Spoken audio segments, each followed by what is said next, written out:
Yeah, Dave was just on 95, and he took the 5-hour way instead of the 3-hour way. Dave is only a slightly better driver than me, and that's fucking bad. And Colin, you know what? I'm a bad driver. Are you? I'm really bad. Dave is like, I've been in cars with him a few times where he looks like he's a kid driving like a little toy car. He does this the whole time, and then he just keeps going, sorry. Sorry. Yeah. Sorry. Did you grow up in the city? I did. So you just haven't had driving I have a experience. license, but I'm terrible. I got it just at a guilt. Like I was like, I feel like I You can't felt be you an had adult. to. Yeah. So Colin is also a piece of shit driver. It's amazing how both the guys are comic geniuses and are both shit behind the wheel. Has he lived in the city forever too? Yeah. That's what happens. Terrible driver. Like I had no idea that was a thing that kids that grow up in the city just don't get licenses. you just drive. You take the subway. You don't Right. need it, yeah. Right. So when did you get your driver's license when you were a kid, or did was you like get it later? 23. Oh, so there's just no priority on it. Awful, and I passed the woman. I had already failed twice the test, so I said, I told her when I got it, I was like, please don't fail me. I've already failed twice, and she's like, all right, and she did, and I hit a cone, and she still passed me. That's terrible. And Yeah. she is a terrible. Parker? Yeah, she's terrible. She's horrible. Did your parents bribe her?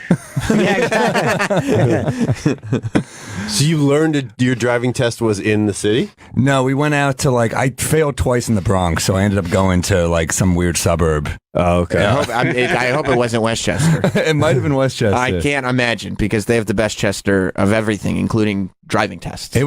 I did not deserve to pass to this day, and I passed. So. You don't think you could pass a driving test today? No way. Are you still a bad driver? Terrible. I don't have any practice. Oh, you never do it. I mean, if I did it, I was once on a road gig with a comic, and he asked me to drive for a while, and I said I could. It was Joe List, and he always gives me shit for this. He was like, "I can drive, but I'm just not good at turns," is what I told him.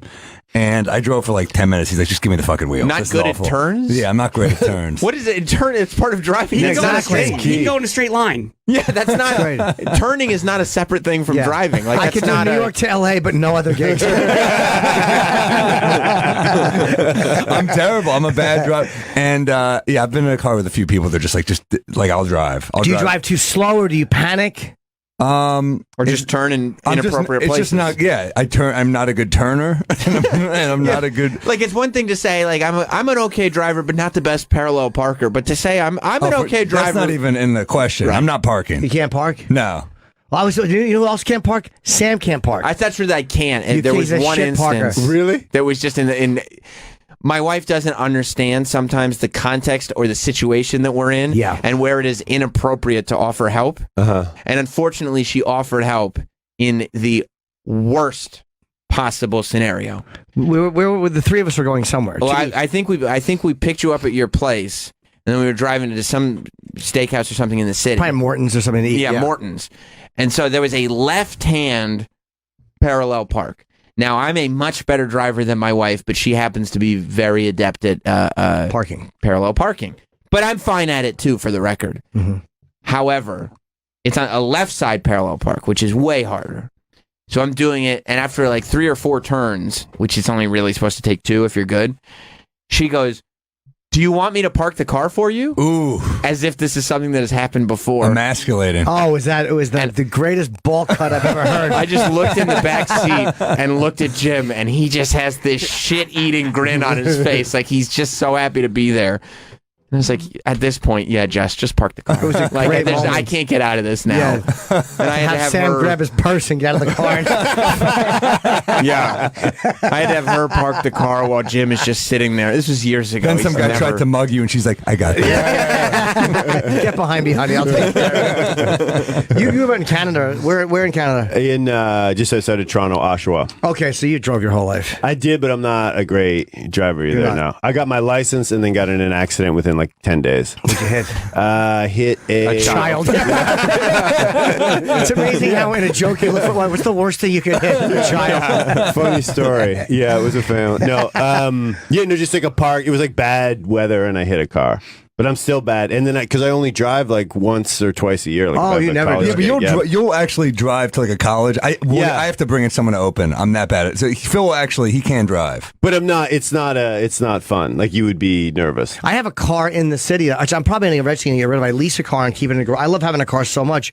From just growing up in Jersey, you're so used to being able to go somewhere when you want to. Yeah, see, I live in the suburbs. I drive into the city every day, but I can't picture life without a car, like without driving every single day. It feels like I would be like stuck. Yeah, I much prefer like to get to a gig. I like my girlfriend will drive, which I prefer. But yeah, I'm not a great driver because you don't have practice. No, so she'll just come to gigs with you. Like sometimes if we go away, like for the weekend or whatever. By the way, how come it's not like emasculating the fact that he lets his girlfriend drive him everywhere? I think it's because of the baseline where Phil's starting at. As far as you're wearing a flannel shirt and you have a giant beard. I mean, Phil, he's like $1.20 soaking wet.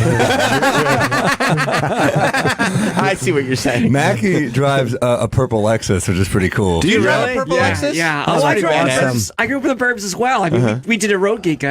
Recently, that was fun. Yeah, Mac. It's all these guys got pimp MBL on the driver's license. Pretty weird, but it is purple. It is purple with white interior. Yeah, I don't even know what that means. What does pimp MBL mean? Mobile. I was going for a joke. Yeah, bomb pretty hard. You take out the vowels. No, I was actually pretty good. So you know it's a good joke when you reminisce right after. Like, it wasn't that bad. That's true when you scratch a chin. That's a fine humor. I thought it was a rap reference. I just didn't get again.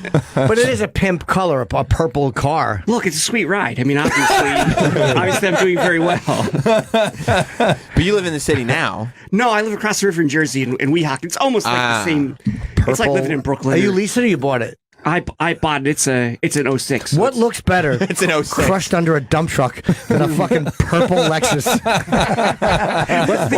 How come you didn't enjoy that until you found out that he owns it? Because like if it was a lease, it's like, oh, okay, I'll just get a new one. But that's his car that he owns. I knew the joke was coming. I just had a serious side question that did nothing for the conversation. I was just curious. I see. Did you say Weehawken is the same as Brooklyn? It's as far as having a car. He did say, absolutely. Yeah, but not in any other respect. No, not in any other respect. There's no social life. Like every now and then, someone will try to open a bar and it'll just close. And I can't tell you how often I'm at a rap show and they yell, "Where we hawking at?" They're just wondering where it is because no one's heard. I had a sweatshirt. Weehawken School of Hard Knocks. Did you ever? Were you ever motivated to live in the city, or did you live in the city for a period of time? No, I'm from the burbs, and it's a lot nicer to have. You get a bigger apartment for less money. There's free on-street parking. Some of us have a house, but go on. Wow. Did your wife pay for that house? She contributed. She helped build an addition. We're a dual income household. Did you make her do all the repairs? Do you live with your girl? No. Do you have roommates? No. Oh, by yourself. Okay. Yeah, it's so much cheaper out there. Yeah, it is.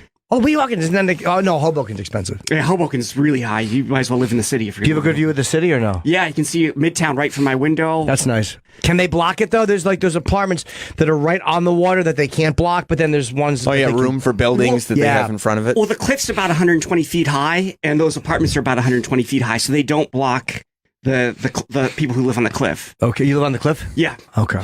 You don't get FOMO, Joe? What's FOMO? FOMO is a fear of missing out, and I feel like people that live in the city try to convince those that live outside the city that there's something that they're missing, an experience or something that they're missing by not living, especially as a young man. I think that's people from cities, though. I think if you're from the burbs, you kind of are like, fucking them out. Right. I think that, I sometimes feel like people from the city are trying to really convince themselves that this makes sense. I've also, you know? Yeah, I definitely have a feeling where, like, if we do get attacked for some reason, I want to die here. Right. You know, I know it doesn't make sense, but I don't know. If you're an attacker listening, the Comedy Cellar tonight. But